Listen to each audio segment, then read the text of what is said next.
Você já sentiu que tudo que construiu com tanto esforço poderia ruir de um dia para o outro? Que, mesmo fazendo tudo certo, o destino poderia virar as costas para você? Eu sou Jorge Fernandes. Hoje tenho 43 anos, mas essa história começou quando eu ainda tinha 38, vivendo o auge da minha carreira como militar do Exército Brasileiro. Desde pequeno, meu sonho era vestir a farda. Lembro como se fosse ontem do dia em que, aos 18 anos, passei pelo portão do quartel pela primeira vez, com o coração batendo tão forte que parecia querer sair pela boca. Meus pais, seu Joaquim e Dona Edith, sempre foram pessoas humildes, mas me deram o maior tesouro que um homem pode ter: caráter. Meu pai dizia: "Filho, um homem sem palavra não vale nada." Cresci acreditando nisso, e quando entrei para o exército prometi a mim mesmo que jamais mancharia meu nome ou a honra da minha família. Cada botão que eu alinhava na farda era um lembrete dessa promessa.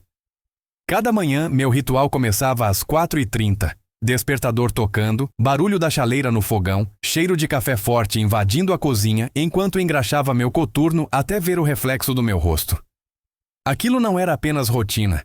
Era minha forma de mostrar respeito a mim mesmo, aos meus pais, aos meus superiores. Com os anos fui crescendo na hierarquia. Cheguei a ser conhecido como Jorge, o Incansável. Não importava se era dia de sol escaldante ou de chuva torrencial, eu estava sempre lá, pronto para cumprir minha missão. Meus colegas me viam como alguém confiável, meus superiores me elogiavam por minha disciplina e dedicação. Cada medalha que eu recebia não era só minha, era nossa, minha, da minha família e dos meus pais que se sacrificaram tanto para que eu tivesse uma chance na vida. Com o salário, consegui comprar meu primeiro carro, ajudar meus pais a reformarem a casa, pagar o tratamento de saúde que minha mãe tanto precisava. Eu não era rico, mas tinha o suficiente para viver com dignidade e fazer quem eu amava feliz. Aos domingos, reunia a família em casa e preparava um churrasco simples, mas cheio de amor. Ríamos juntos, falávamos das lembranças da infância, do quanto minha mãe ficava orgulhosa quando alguém dizia: "Seu filho é um excelente militar." Nos meus dias de folga, gostava de pedalar no parque da cidade. O vento batendo no rosto, o cheiro de grama molhada depois da chuva, o som dos pássaros. Tudo me lembrava que, apesar de todo o rigor da rotina militar, eu ainda era humano, ainda precisava sentir a vida pulsando fora dos muros do quartel. Nessas horas, refletia sobre o caminho que percorri para chegar até ali, e agradecia a Deus por ter saúde, trabalho e uma família que me amava. E a verdade é que eu tinha sonhos. Sonhava em fazer carreira longa, quem sabe chegar à patente de oficial, dar uma aposentadoria tranquila aos meus pais e construir uma família que pudesse chamar de minha. Planejava juntar dinheiro para comprar uma casa num bairro melhor e levar meus pais para morarem comigo. Já imaginava o jardim que minha mãe cuidaria e o canto preferido do meu pai para tomar café e ler jornal. Eu acreditava de verdade que minha vida estava no caminho certo e que, com esforço e honestidade, nada poderia dar errado. Mas, como a vida gosta de provar que nunca temos controle de nada, veio aquele dia que mudou tudo. Era uma quarta-feira chuvosa quando recebi um comunicado para comparecer a uma reunião restrita no quartel. A mensagem dizia que apenas os sargentos de confiança participariam.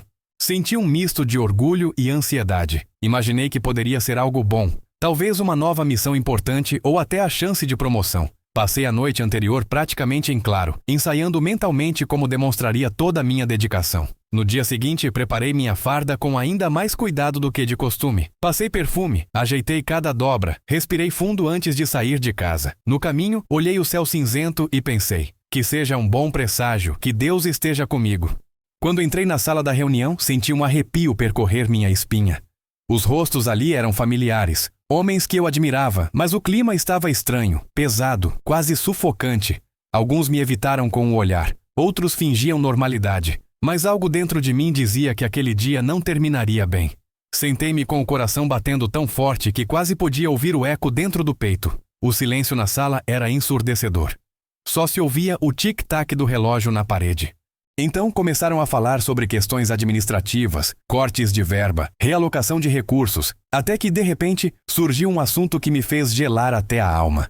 Um suposto esquema de desvio de dinheiro dentro do batalhão.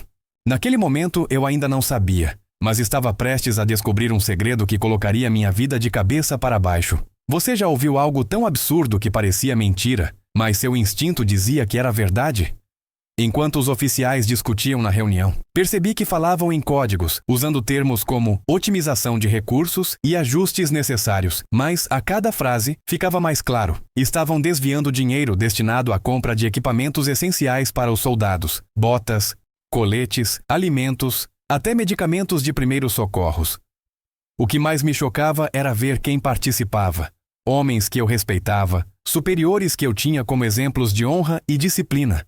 Cada palavra que saía da boca deles era como uma facada na minha alma. Eu olhava ao redor, esperando ver indignação em outros rostos, mas só encontrei cumplicidade. Alguns balançavam a cabeça em aprovação, outros riam discretamente quando se falava nos valores desviados. Meu estômago embrulhou. O café da manhã pareceu querer voltar pela garganta. Naquela noite não consegui dormir. Deitei na cama, mas a imagem dos rostos daqueles homens na sala da reunião me assombrava. Pensava nos soldados que arriscavam a vida em operações enquanto os oficiais enchiam os bolsos. Pensava nos filhos desses soldados que poderiam ficar órfãos por falta de equipamentos de proteção. E pensava, acima de tudo, no que meu pai diria se soubesse que seu filho ficou em silêncio diante de uma injustiça tão grande. Passei a madrugada inteira repetindo para mim mesmo: não posso ficar calado. O medo, no entanto, também me dominava. Sabia que mexer com aquilo era perigoso. Se essas pessoas estavam dispostas a roubar do próprio exército, do próprio país, o que seriam capazes de fazer com quem ousasse desafiá-los? Mas, ainda assim, a ideia de ficar em silêncio era insuportável. E você? Já se sentiu entre a cruz e a espada, com medo de agir, mas ainda mais apavorado de não fazer nada? No dia seguinte, procurei o comandante do batalhão. Eu o tinha como um mentor, alguém que sempre dizia valorizar a honestidade acima de tudo. Esperei na antessala com as mãos suando frio, enquanto a secretária me lançava olhares curiosos. Quando fui chamado, entrei na sala e me apresentei em posição de sentido. O comandante me mandou sentar com aquele tom sério que usava até para falar bom dia. Contei tudo, cada detalhe do que ouvi, cada nome que reconheci, cada valor citado. Esperei que ele me parabenizasse pela coragem, que me dissesse que tomaria providências imediatamente. Mas o que vi foi outra coisa. Assim que terminei de falar, os olhos dele mudaram, ficaram frios, duros, como pedra. Ele se inclinou para a frente, apoiou os cotovelos na mesa e perguntou com voz baixa: "Você tem provas do que está dizendo, sargento?" Meu coração disparou. Eu não tinha gravações, nem documentos, só minha palavra. E de repente, percebi que aquilo não seria suficiente. Ainda tentei argumentar, disse que poderia buscar testemunhas, que se investigassem encontrariam as provas, mas o comandante não parecia interessado. Seu semblante sério se transformou em algo que nunca vou esquecer. Um sorriso discreto, quase debochado, como quem vê um rato cair em sua própria armadilha. Fui dispensado com frieza. Saí da sala tremendo, com a mente em caos. Pensei em procurar outra autoridade, ir direto ao comando regional, mas quem garantiria que não estavam todos envolvidos? Voltei para casa com a cabeça girando, tentando entender o que fazer. Naquela noite, pela primeira vez em anos, senti medo de dormir. E se algo acontecesse comigo? E se me seguissem? Passei horas espiando pela janela, esperando ver alguém suspeito parado na rua. Nos dias seguintes, o clima no quartel mudou. Colegas que antes riam comigo começaram a me evitar. Conversas cessavam quando eu entrava no corredor. Alguns apenas baixavam a cabeça, outros me lançavam olhares de ódio. Eu não entendia como tudo tinha se espalhado tão rápido. A cada passo que dava, sentia que o chão se abria mais sob meus pés. Até que, uma manhã, fui chamado para comparecer à sala do comandante novamente. O que aconteceu ali marcou o começo do meu fim. Fui acusado de envolvimento no esquema que eu mesmo denunciara. Disseram ter provas de que eu participava dos desvios, que eu recebia parte do dinheiro, que minha conta bancária mostrava movimentações suspeitas. Era como se o mundo tivesse virado do avesso. Minhas pernas ficaram bambas, o som do ambiente pareceu sumir. Eu só pensava: como isso é possível? Mas não havia tempo para pensar. Em poucos minutos, oficiais chegaram com uma ordem de prisão. Fui algemado diante de todos, enquanto meus colegas assistiam em silêncio. Alguns até esboçaram sorrisos. Naquele momento, tudo que construí, toda a honra que defendi, começou a desmoronar. E o pior é que eu ainda não fazia ideia do tamanho do pesadelo que estava apenas começando. Ser algemado em frente aos meus colegas foi como morrer em vida. Enquanto me conduziam pelo corredor, cada passo ecoava como um martelo selando meu destino. Eu via rostos que antes me admiravam agora repletos de nojo, ou pior, de indiferença. A cada porta que passava, lembrava das vezes em que fui parabenizado por meu desempenho, das missões difíceis que cumpri com coragem, das madrugadas em que consolei soldados mais jovens. Agora, tudo aquilo parecia não ter valor algum. A viatura me levou para um presídio militar. O caminho foi um dos trajetos mais longos da minha vida, mesmo durando menos de 1 hora. O banco duro, o som das sirenes passando ao longe, o olhar do policial que me acompanhava no banco da frente, tudo indicava que eu era agora apenas mais um criminoso, e eu não conseguia entender. Como tinham provas contra mim? Se eu nunca toquei em 1 centavo desviado. Quando cheguei à prisão, o cheiro de mofo e urina impregnava o ar. As luzes piscavam, os gritos de outros detentos ecoavam pelos corredores úmidos. Fui colocado numa cela fria, com uma cama de cimento e um cobertor fino e rasgado. Ali, a solidão parecia ter peso. Passei a primeira noite sem pregar os olhos, escutando gemidos, discussões, portas de ferro batendo, enquanto lágrimas silenciosas rolavam pelo meu rosto. Minha mente repetia em looping: isso deve ser um pesadelo, vou acordar a qualquer momento.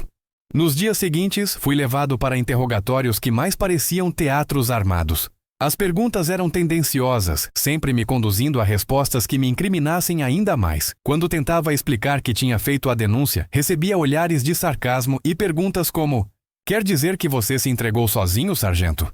Eu me sentia como um rato preso em um labirinto, sem saída. A pior parte era saber que, lá fora, minha mãe e meu pai provavelmente já sabiam. Imaginava minha mãe chorando, meu pai envergonhado. Será que eles acreditavam em mim? Ou será que também achavam que eu tinha me vendido? Cada vez que pensava neles, a dor no peito aumentava a ponto de me faltar o ar. Passei a ter crises de ansiedade. Me encolhia num canto da cela, tremendo, enquanto o cheiro de suor e sujeira impregnava minhas narinas. À noite tinha pesadelos nos quais oficiais me perseguiam. Me chamavam de traidor, enquanto meus pais me viravam as costas. Com o passar dos dias, meu corpo começou a sentir o peso da prisão. Hematomas surgiam depois de abordagens agressivas de guardas, meu rosto perdeu cor, emagreci tanto que as roupas do uniforme de detento pareciam pendurar no meu corpo. Cada refeição, sempre fria e insossa, era entregue com desprezo. Alguns guardas aproveitavam para me humilhar, jogando a comida no chão e mandando eu pegar com as mãos. Vamos, sargento, onde está sua disciplina agora? As visitas eram restritas e, mesmo assim, ninguém apareceu. Não culpo meus pais. Talvez estivessem com medo, talvez sem forças. Passei a me sentir completamente esquecido, como se nunca tivesse existido. Os dias se misturavam, o tempo se arrastava em um eterno cinza. Às vezes, eu me lembrava das manhãs em que acordava orgulhoso para servir meu país e pensava: será que tudo isso não passa de uma grande ironia?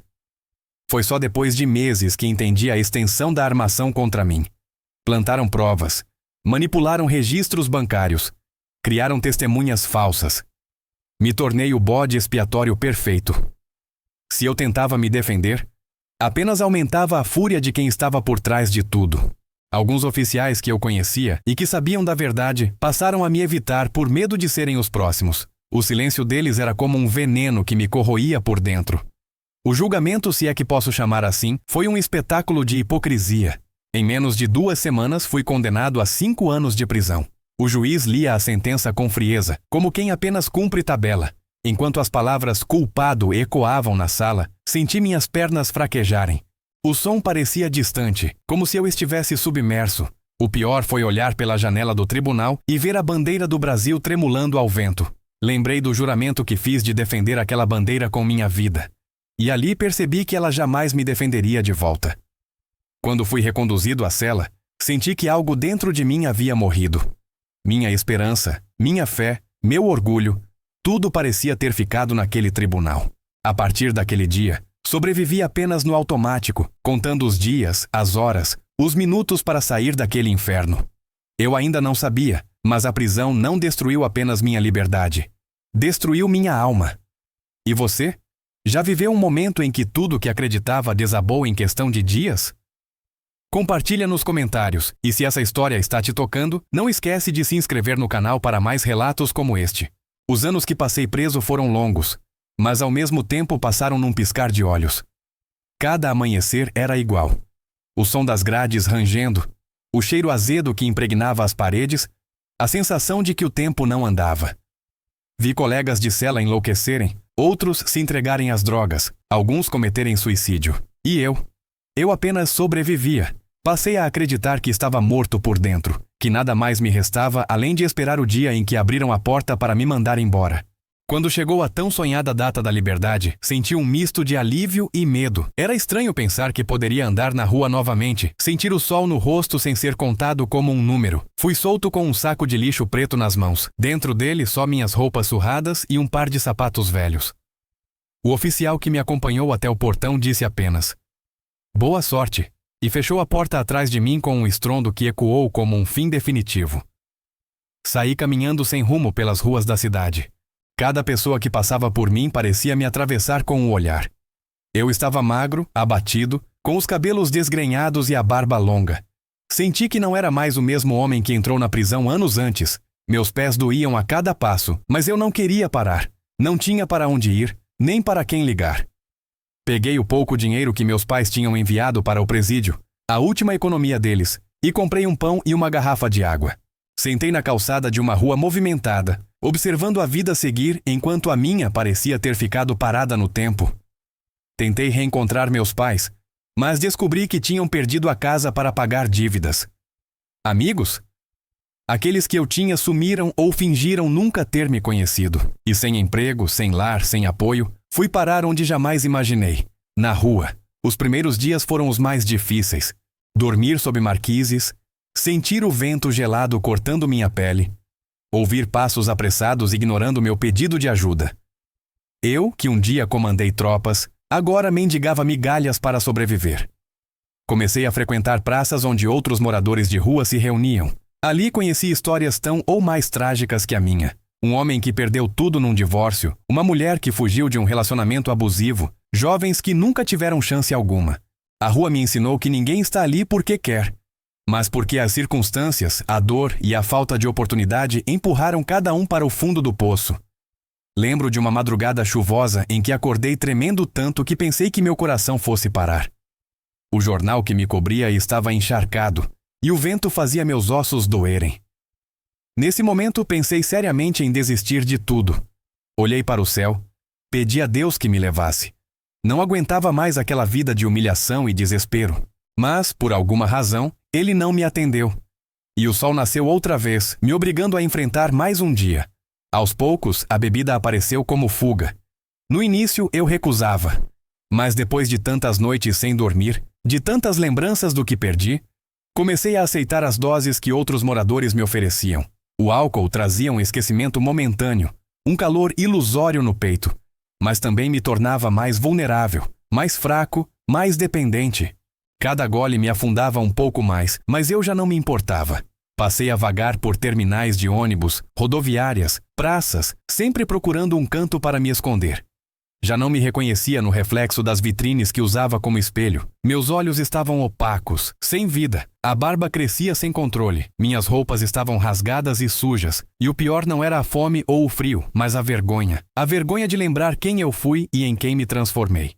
Em algumas manhãs, acordava com o rosto pisoteado por quem queria me expulsar do canto em que dormia. Em outras, era acordado por policiais que, com desprezo, me mandavam sumir dali. Cada palavra de ódio era mais uma rachadura na minha alma. Eu não entendia como a vida tinha mudado tão drasticamente.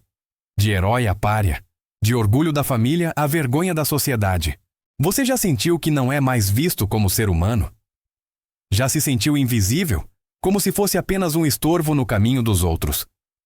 Se já passou por isso ou conhece alguém que viveu algo parecido, escreve aqui nos comentários. E se essa história te toca, se inscreve no canal. Sua participação pode fazer a diferença para levar mais relatos reais a quem precisa ouvir. O tempo na rua não era marcado por dias ou noites, mas por sobrevivência.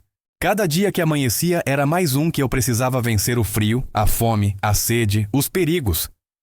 Aos poucos, comecei a me acostumar com o som das buzinas, o cheiro de lixo acumulado nas calçadas, o gosto amargo do café barato que às vezes algum comerciante bondoso me oferecia. A cidade seguia o seu ritmo, indiferente à minha presença. Eu me tornara parte da paisagem, um vulto sujo no canto da calçada.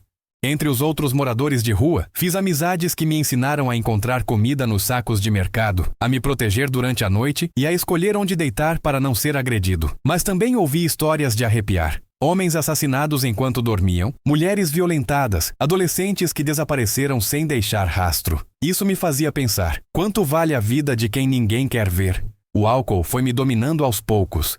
Cada vez que bebia, me sentia menos humano, mas também menos consciente da dor. Era como se eu me tornasse um fantasma, vagando entre as pessoas. Cheguei a passar dias inteiros sem comer, mas nunca deixava de procurar a próxima dose. Meu corpo ficou fraco, meu rosto se transformou em algo que eu não reconhecia nem queria reconhecer. Um dia vi meu reflexo em uma poça de água suja e me assustei. Aquele homem de olhar perdido não era o Jorge que minha mãe criou. Algumas vezes tentei pedir ajuda em igrejas ou instituições de caridade. Em uma delas, encontrei um grupo que distribuía sopa quente à noite. Eles não faziam perguntas nem julgavam. Foi lá que ouvi um voluntário dizer para outro: "Você já reparou como alguns têm jeito de quem já teve uma vida boa?" Senti uma mistura de vergonha e dor. Eu tinha sido esse alguém com vida boa. Quis gritar que não era apenas mais um bêbado, mas um homem que já serviu com honra. Mas minha voz não saiu. Estava preso em mim mesmo. Certa madrugada, acordei tremendo tanto que pensei que fosse morrer. Tinha bebido além do que meu corpo aguentava. Não sentia mais as pernas, e uma dor aguda apertava meu peito. Deitado na calçada, olhei para o céu estrelado e pensei no meu pai. Lembrei dele me ensinando a andar de bicicleta, me dizendo que nunca desistisse, que eu era mais forte do que imaginava. Foi nesse momento, entre o desespero e a lembrança, que senti uma faísca dentro de mim. A vontade de tentar. De viver. Nem que fosse só mais um dia. No dia seguinte, mesmo fraco, fui até a mesma igreja onde me deram sopa. Pedi para falar com o responsável. Contei minha história inteira, entre soluços e pausas. Falei da reunião no quartel, da injustiça, da prisão, da rua. Pela primeira vez em anos, alguém me ouviu até o fim sem me interromper. O pastor, um senhor de fala calma, disse algo que ecoou fundo em mim. Você não é o que fizeram com você. Você é quem você escolhe ser a partir de agora. Essas palavras não curaram minhas feridas, mas me deram algo que eu não sentia havia muito tempo: esperança. O pastor me ofereceu abrigo em um albergue provisório. A primeira noite que dormi em uma cama, mesmo simples, parecia um sonho. Um teto, um cobertor limpo, silêncio. Era como se estivesse em outro mundo. No albergue, comecei a ajudar nas tarefas básicas: varrer o pátio, lavar pratos, carregar caixas. Cada pequeno gesto me fazia sentir útil novamente. Aos poucos, recuperei parte da disciplina que aprendi no exército. Passei a frequentar grupos de apoio para dependentes químicos, onde conheci histórias tão tristes quanto a minha, mas também vi pessoas que conseguiram recomeçar. Isso me mostrou que, por mais fundo que eu tivesse caído, havia quem tinha encontrado forças para subir de novo. Foi ali que conheci um voluntário que me disse algo que nunca mais esqueci. Compartilhar sua história pode salvar outras vidas. Pela primeira vez, pensei que minha dor poderia ter algum propósito. E assim, com passos pequenos, comecei a sonhar de novo. Você acredita que sempre existe chance de recomeçar, mesmo quando tudo parece perdido? Compartilhe a sua opinião nos comentários. E se puder, se inscreve no canal. Cada pessoa que nos acompanha ajuda a manter viva essa corrente de histórias que podem transformar vidas. Enquanto eu me recuperava no abrigo, cada dia era um desafio. Lutar contra a vontade de beber, encarar o medo do futuro, tentar encontrar forças para não desistir. O pastor e os voluntários me incentivavam a continuar frequentando as reuniões, e a cada história que ouvia, percebia que não estava sozinho. Muitos ali tinham passado por perdas, traumas e injustiças. Era como se compartilhássemos o mesmo fardo, mas, juntos, ele ficasse um pouco mais leve. Nesse período, comecei a pensar muito nos meus pais. Será que ainda estariam vivos? Será que teriam notícias minhas? Ou teriam morrido acreditando que o filho deles era um ladrão? Essas perguntas me torturavam toda a noite, a ponto de eu acordar chorando. Depois de muita insistência do pastor, tomei coragem e pedi ajuda para tentar reencontrá-los. Com algumas ligações e buscas em registros, descobrimos que eles haviam se mudado para uma cidade do interior, vivendo com a ajuda de vizinhos e parentes distantes. O pastor conseguiu contato com a igreja local, que confirmou que minha mãe ainda estava viva, mas que meu pai havia falecido 2 anos antes, durante minha prisão. Aquilo me devastou. Senti como se tivessem arrancado meu coração do peito. Não ter podido estar ao lado dele em seus últimos dias foi a maior dor que senti. A lembrança do sorriso dele, de suas mãos calejadas me ensinando a ser forte, me fez prometer a mim mesmo que não deixaria minha mãe sozinha. Com o apoio dos voluntários, organizei minha viagem para reencontrá-la. Foi uma jornada cheia de medo e esperança. A cada quilômetro percorrido, minha mente lembrava do passado. O som do portão do quartel se abrindo para mim, os gritos de sentido, as formações matinais. Pensava em como a vida, que eu achava tão sólida, tinha desmoronado como um castelo de cartas. E me perguntava se minha mãe me perdoaria. Quando cheguei na cidade, fui guiado até a casa simples onde ela morava. O portão rangia. O jardim estava abandonado, mas havia flores resistentes crescendo entre as pedras. Bati na porta com as mãos trêmulas. Depois de alguns segundos, que pareceram horas, ela abriu. Seus olhos demoraram a me reconhecer.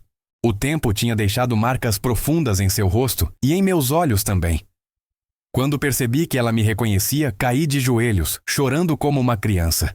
Ela me abraçou sem dizer uma palavra. Foi o abraço mais forte e verdadeiro que já recebi em toda a minha vida. Naquele momento, entendi que não importava quanto tempo tivesse passado ou o que eu tinha perdido. Ainda existia amor. E amor é o que nos faz humanos. Passamos horas conversando. Contei tudo. Cada detalhe do que vivi. Da injustiça, da prisão, da rua. Ela me ouviu em silêncio, segurando minha mão, como quando eu era criança e tinha pesadelos. Quando terminei, ela apenas disse: "Eu sempre soube que meu filho era inocente." Essas palavras limparam minha alma como chuva em terra seca. Dormi naquela noite na cama onde cresci, sentindo o cheiro familiar dos lençóis e a presença dela ao meu lado. Pela primeira vez em muitos anos, me senti em casa. Nos dias seguintes, comecei a ajudar com as tarefas, cuidando do jardim que ela tanto amava. Cada flor que eu regava era como um pedido de desculpas por tudo que a fiz sofrer. Cada refeição que dividíamos era uma nova chance de reconstruir nossa ligação. Descobri que, apesar da tristeza, ela nunca deixou de rezar por mim. Isso me fez entender a força do amor de mãe, que nem o tempo nem a injustiça conseguiram destruir. Ali decidi que não podia mais viver preso ao passado. Precisava usar minha história para tentar ajudar outras pessoas que, assim como eu, foram jogadas no fundo do poço. E comecei a sonhar com algo maior. Criar um espaço onde quem perdeu tudo pudesse encontrar abrigo, comida, apoio e, principalmente, esperança. Você já reencontrou alguém que pensou ter perdido para sempre? Conta aqui nos comentários. E se essa história te inspira, se inscreve no canal. Juntos, podemos fazer essas histórias chegarem a quem mais precisa de coragem para recomeçar. Viver novamente ao lado da minha mãe foi como voltar a respirar depois de anos sufocado. As manhãs passaram a ter cheiro de café fresco. As tardes tinham som de vento balançando as árvores no quintal. Comecei a acordar cedo, arrumar a casa, consertar o que estava quebrado. Cada tarefa simples era um lembrete de que eu ainda era capaz de construir, de cuidar, de amar. Mas apesar de tudo, ainda carregava em mim a vergonha e o medo de ser reconhecido como o sargento preso por corrupção. As pessoas na rua às vezes me olhavam duas vezes, como se lembrassem de algo que viram na TV ou ouviram no rádio anos antes. Eu andava de cabeça baixa, sentindo que ainda carregava um rótulo invisível. Foi minha mãe quem me sacudiu. Você quer passar o resto da vida se escondendo? Ou vai fazer algo com o que aprendeu? Aquilo me fez refletir por dias. Lembrei das palavras do voluntário que disse que minha história poderia ajudar outros. Pensei nos homens e mulheres que encontrei nas ruas, em como cada um tinha se afogado na solidão. Então, decidi agir. Voltei a procurar o pastor que me ajudou quando eu estava no abrigo. Contei meus planos. Queria abrir um pequeno centro de apoio para pessoas em situação de rua, ex-detentos e dependentes químicos, oferecendo alimentação, abrigo e cursos de formação básica, para que pudessem ter chances reais de recomeçar. Ele me olhou com os olhos marejados e disse: "Esse é o Jorge que sempre existiu aí dentro." Começamos a reunir doações, roupas, alimentos, colchões usados, utensílios de cozinha. A igreja cedeu um espaço simples, com paredes descascadas, mas cheio de boa vontade. Pintamos juntos, limpamos cada canto e em poucas semanas, o que era um depósito abandonado virou um lugar de esperança. Batizamos o projeto de Recomeço. Era isso que eu queria oferecer, a chance de recomeçar, como eu mesmo tive. Na primeira noite que abrimos as portas, apareceram 7 pessoas. 5 homens e 2 mulheres, cada um carregando nos olhos o peso de sua própria história. Preparei um sopão com minha mãe e servi enquanto eles contavam suas dores. Alguns não falavam há dias, outros choravam só de ter alguém para ouvir. Cada palavra deles me lembrava de noites frias em que eu mesmo só queria ser visto como humano. Com o tempo, o projeto foi crescendo. Pessoas da comunidade começaram a doar alimentos, voluntários se ofereceram para ensinar pequenos cursos, corte de cabelo, primeiros socorros, alfabetização. Transformamos o espaço num abrigo de dignidade, onde quem chegava não precisava pedir desculpas por existir. A maior lição que aprendi foi que recomeçar não significa esquecer o passado, mas aprender a usá-lo como força. Cada vez que contava minha história em rodas de conversa, via nos olhos de quem me ouvia a chama da esperança se acendendo. Alguns me diziam: "Se você conseguiu, eu também posso." E era isso que eu queria ouvir, porque essa frase me lembrava de que minha queda não foi em vão. Um dia, durante uma reunião, um dos homens atendidos se aproximou e disse: "Obrigado por não ter desistido de você, porque foi assim que você não desistiu de nós." Essa frase foi como uma cura para a culpa que carreguei por anos. Entendi finalmente que minha dor tinha se transformado em propósito. E você já pensou em usar seus erros ou sofrimentos como base para ajudar outras pessoas? Compartilha nos comentários. Sua história pode ser o fio de esperança que alguém está precisando. E se ainda não se inscreveu no canal, aproveita agora para fazer parte dessa corrente do bem. O projeto Recomeço foi se tornando mais do que eu sonhava. A cada pessoa que entrava pelas portas do nosso espaço, eu lembrava do homem que foi na rua, sujo, perdido, sem esperança. E ver esses rostos ganhando cor de novo, aprendendo, conquistando pequenos avanços, me lembrava que não existe milagre maior do que oferecer dignidade a quem o mundo esqueceu. Minha mãe, que passou anos chorando por mim, agora sorria todos os dias ao me ver sair para ajudar outras pessoas. Ela mesma começou a cuidar do projeto, preparando bolos e pães para os encontros, acolhendo cada pessoa como se fosse um filho ou filha. Nossa casa, que antes parecia triste, agora vivia cheia de vozes, risos, histórias de dor e também de vitória. Às vezes, à noite, ficávamos os dois sentados na varanda, olhando as estrelas, e ela dizia: "Seu pai estaria orgulhoso." E eu sentia que ele realmente estava. Ao mesmo tempo, voltei a buscar minha reintegração. Com a ajuda de advogados voluntários, abri um processo para revisar meu caso. Sei que a justiça pode demorar, mas aprendi que nunca é tarde para lutar pelo nosso nome. E enquanto espero, sigo fazendo o que posso para mudar a vida de quem passa por aquilo que passei. Hoje, o Recomeço atende dezenas de pessoas por mês. Alguns chegam ariscos, desconfiados, mas com o tempo abaixam as defesas e deixam a esperança entrar. Já vi homens que chegaram alcoolizados e meses depois estavam limpos, trabalhando como ajudantes em obras. Já vi mulheres que dormiam em papelões se tornarem voluntárias no próprio projeto. E a cada história de superação, eu me lembro que o Jorge de uniforme limpo e coturno brilhante ainda existe. Só que agora ele não luta mais com armas, mas com palavras, abraços e oportunidades. Em muitos encontros, pergunto para as pessoas: "De onde vocês estão nos assistindo?" Escrevam aí nos comentários, porque quero saber até onde essa corrente de esperança está chegando. Saber que tem gente espalhada por tantas cidades me mostra que não estamos sozinhos, que a dor de um pode ecoar e curar a de muitos. Talvez você que me ouviu até aqui também esteja passando por um momento difícil. Talvez tenha perdido tudo ou sinta que não existe mais saída. Mas quero te dizer, de coração, sempre existe chance de recomeçar. Mesmo quando tudo parece perdido, mesmo quando a vergonha te faz querer sumir. Se eu conseguir sair do fundo do poço, você também pode. Porque a vida vai te derrubar. Mas o que define quem você é não são as quedas, e sim quantas vezes você decide levantar. Obrigado por acompanhar minha história. Se ela te tocou, se te fez refletir, ou se você conhece alguém que precisa de uma mensagem de força, compartilhe esse vídeo. E não se esqueça de se inscrever no canal e deixar seu comentário. Qual a maior lição que você tirou dessa história? Vou ler cada um deles, porque juntos podemos criar uma corrente de apoio e esperança.